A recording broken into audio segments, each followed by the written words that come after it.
Welcome back to my channel. ఈరోజు మన వీడియోలో స్పెషల్ ఏంటో తెలుసా? చేపల ఫ్రై అయితే చేశాను. సో చాలా సింపుల్ అండ్ పర్ఫెక్ట్గా, అలాగే చాలా ఈజీగా ఎలా చేయాలో అయితే చెప్పేశాను. ఒక్కసారి ఈ ప్రాసెస్లో ట్రై చేయండి. టేస్ట్ అయితే చాలా బాగుంటుంది, అలాగే చాలా సింపుల్గా కూడా చేసేయచ్చు.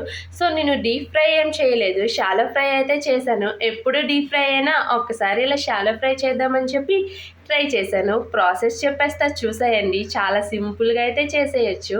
ఫస్ట్ అయితే మంచిగా వాష్ చేసి పెట్టుకున్న చేప ముక్కల్ని తీసుకొని అందులో ఉప్పు, కారం, పసుపు, ధనియా పౌడర్, జీరా పౌడర్, అలాగే గరం మసాలా, ఒక నిమ్మకాయ కూడా పిండుకొని ఆయిల్ కూడా వేసుకొని మంచిగా అయితే కలుపుకోండి.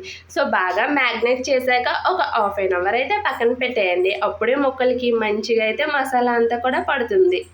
సో ఒక విషయం చెప్పేయండి, మీకు చేపలు డీప్ ఫ్రై చేయడం ఇష్టమా, ఇలా షాలో ఫ్రై చేయడం ఇష్టమా? కామెంట్ చేసేయండి. నాకైతే ఇలా షాలో ఫ్రై అంటేనే ఇష్టం. టేస్ట్ అయితే మంచిగా తెలుస్తుంది, అలాగే ఆయిల్ కూడా చాలా తక్కువగా పీల్చుకుంటుంది కదా.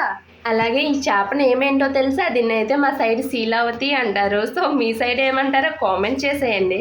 చేప పేరు అయితే భలే కామెడీగా ఉంది కదా. ఇంకా హాఫ్ అన్ అవర్ పక్కన పెట్టుకున్నాం కదా చేప ముక్కల్ని, వాటిని తీసుకొని కొంచెం బియ్యం పిండి, అలాగే కొంచెం కార్న్ఫ్లవర్ వేసుకొని బాగా అయితే చేప ముక్కలకి పట్టేటట్టు చేసుకోండి. అప్పుడే ముక్కలు కొంచెం క్రిస్పీగా అయితే ఉంటుంది, మసాలా కూడా బయటికి పోకుండా అలానే ఉంటుంది. సో ఇంకా ప్యాన్ పెట్టుకొని మంచిగా ప్యాన్ హీట్ ఎక్కాక చేప ముక్కలు అయితే అందులో వేసుకొని కొంచెం కొంచెం ఆయిల్ వేసుకుంటూ సిమ్లో పెట్టుకొని ఫ్రై చేసేయండి. రెండు వైపులా కూడా మంచిగా ఫ్రై చేసుకోండి, అప్పుడే టేస్ట్ అయితే పర్ఫెక్ట్గా ఉంటుంది.